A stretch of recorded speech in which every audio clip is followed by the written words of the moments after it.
Manu is an avid gardener with a thriving quarter-acre block. The sloped garden is at the foot of Sydney's Blue Mountains. So what was this place like when you first got here? Well, the soil was very compacted and the only thing that could grow on it was couch grass. Because the topsoil is very, very shallow here because we're right on the escarpment, we had very little to work with.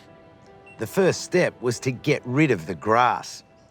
Manu rented a rotary hoe and uprooted the couch grass, got hold of aged mushroom compost and then followed it up with a good layer of local wood chips. Yeah, this was an old junkyard gate. Yeah, and look at it, you can see the old blue. You can see the old blue in there as well. Yeah. So what's it been like establishing a garden with a big tree like this right in the centre? Because most people would consider this to be a bit of a problem. Yeah, I know, that's really interesting because when we first moved here and we had friends and neighbours come and visit, they would just look out the window and go, oh, yep, you won't be able to grow anything here because, you know, there's that great big gum tree in the middle of your garden sucking all the life out of everything. But what we found was actually not really the case. So this part of the chicken run here, this fence is really good vertical space. So last summer we grew 15 cherry tomato plants and they produced 52 kilos of cherry tomatoes. And that's within 2 to 3 metres of the trunk of this gum tree.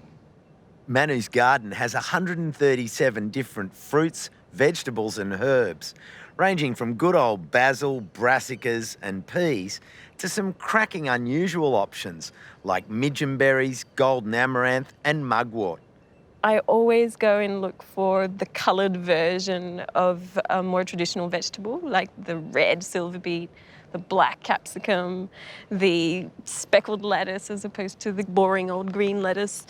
I just love having that diversity, and being able to save the seeds from these plants means that I can just keep that diversity alive and not have the boring old vegetables that you'd be able to buy from a shop.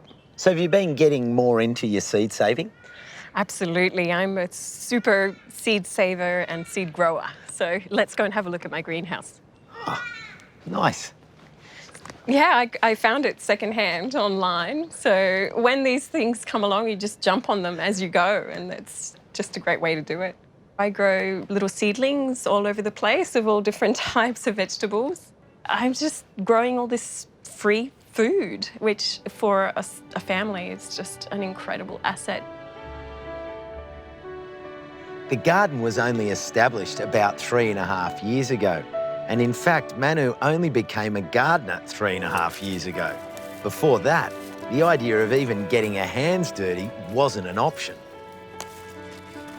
I was pregnant during the 2013 bushfires, and after I had my second little boy, Leon, that had quite a big impact on me in terms of being conscious of what was happening around us and environmental issues and all sorts of issues. And I became very worried about my children, and so worried that I went into postnatal depression. And my way to cope with the fact that there was very little I could do to protect them was, okay, well, what can I do to keep them safe? Well, I have to keep them home and I have to keep them free of microbes so they don't get sick. And that was, in my mind, became very rational, and in my mind that was the only thing I could control. So I started to keep everything clean, sparkly clean, too clean.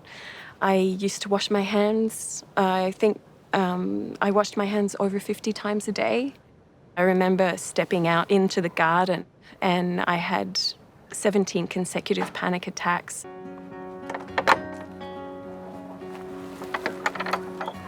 I called a nurse and said, I really need help. There's something that's not right and I can't cope anymore. So they assigned me a clinical psychologist, and I didn't know at the time that she is an incredible gardener. She was fantastic because she slowly exposed me to certain things. But the day that it really clicked was when she got some, I think it was some good compost of hers, and she got me to hold it in my hands and smell it. And that day I realised that actually, I loved that smell. That smell I hadn't smelt for a while, and it made me feel better. And from that day on, that's when I started loving being out here, and I started growing plants as a form of therapy. Manu's journey with gardening has clearly moved beyond the amateur. After first getting a diploma in permaculture, she's now studying soil health and microbiology. A pretty big turnaround for someone who used to fear microbes. I think something really important, and I hope that sharing my story will help with that, is just to de-taboo, to stop thinking that we always have to be okay. And yeah, I just hope that sharing my story will allow people to feel like they can identify and they can say, yeah, actually, I felt like that before, and I totally understand, and that's completely fine.